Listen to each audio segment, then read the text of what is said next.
Silicon Valley just loves a story about a brilliant founder who's going to change the world. But what happens when that story is way more powerful than the actual science behind it? Well, today we're diving into one of the most incredible and cautionary tales of our time, the story of Theranos. Changing the world. Just think about that phrase for a second. For its founder, Elizabeth Holmes, this wasn't just a slogan, it was a mantra, something she rehearsed until it sounded like her destiny. And this was the promise that would hook presidents, billionaires, and pretty much everyone else. So to really understand how it all came crashing down, we've got to go back to the beginning and appreciate just how brilliant the initial promise really was.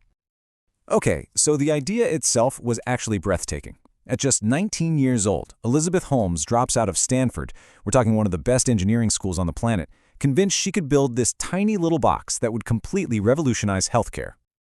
And look, this wasn't just some small improvement. This was a complete reinvention of how we do things. Imagine it. No more giant, painful needles. No more waiting around for weeks, totally anxious to get your results. Just instant health info for everyone from one single drop of blood. I mean, who wouldn't want to invest in a future like that? And with a vision that big, the hype machine just went into absolute overdrive, creating what we can now only call the $9 billion illusion.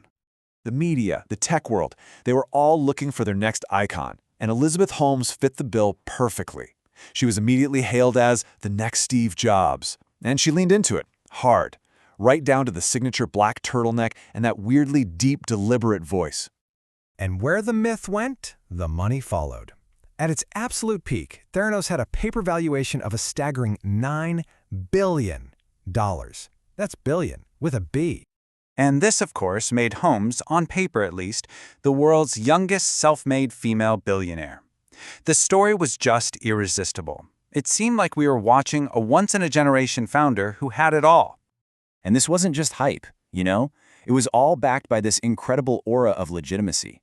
You had Holmes on the covers of major magazines. Her board of directors, it had political heavyweights, like former secretaries of state.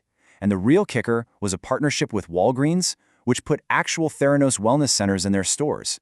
It made the whole thing feel not just real, but like it was already here. But, and this is a huge but, behind all that glamour, a massive red flag was waving. Whenever anybody asked for proof, for the actual scientific data to back up these incredible claims, the company would just hide behind trade secrets. So you have to ask, why wouldn't they let the scientific community actually check if their miracle machine worked? Well, it turns out that secrecy was hiding a deeply chaotic reality. And pretty soon, the first whispers and red flags started to leak out from behind that carefully constructed curtain. I mean, the difference between the public story and the private reality was just insane.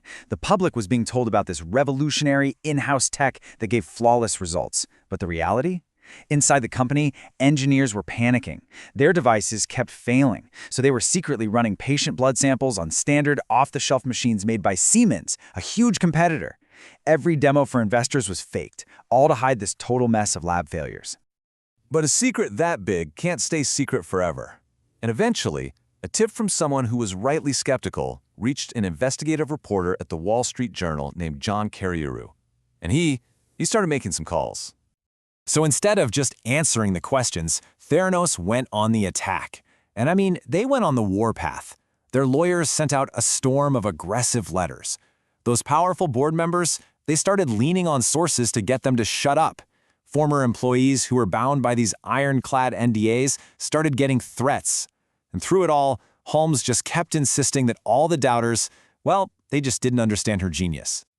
But the pressure from Carreiro's investigation just wouldn't let up, and when his story finally got published, the entire house of cards came tumbling down. The fallout was so swift and so brutal. The Wall Street Journal article hits like a bombshell. Almost right away, Walgreens, their biggest partner, pulls out. Then federal regulators jump in, shutting down the lab for major failures and safety problems. And pretty soon, all those high-profile board members started quietly resigning, basically abandoning a sinking ship. The illusion was completely shattered. And the transformation of Elizabeth Holmes's public image, wow, it was stunning. One minute, she's the darling of business TV, charming billionaires with her incredible vision. The next, she's getting grilled in depositions, being accused of putting actual patient lives at risk with her faulty tests. In court, it all came out. The prosecutors laid out this clear pattern of delivered deception. They proved that the claim their devices were being used by the U.S. military on the battlefield? A complete lie. Never happened. Those reports that showed endorsements from big pharma companies? Turns out, they were doctored. The entire story of a working device sold to investors and the public was a carefully crafted fake. And all of this brings us to the final and really the inevitable chapter in this whole saga, the legal reckoning that would finally turn a Silicon Valley icon into a convicted felon. After a very long trial, the jury delivered its verdict. On multiple counts, guilty. The jury found Elizabeth Holmes guilty of defrauding her investors and of conspiring to do it. It was the verdict that finally, officially put an end to years and years of lies and misdirection. The fall from grace was absolute. The world's youngest self-made female billionaire, the next Steve Jobs, was now an inmate, trading her black turtleneck for a prison uniform and serving a multi-year sentence. You know, the Theranos device is probably sitting in an evidence locker somewhere, a symbol of a promise that just never worked. But the story itself leaves all of us with a really critical question, especially for our time. In a world that's so hungry for innovation, how do we celebrate visionary storytelling without falling for dangerous deception?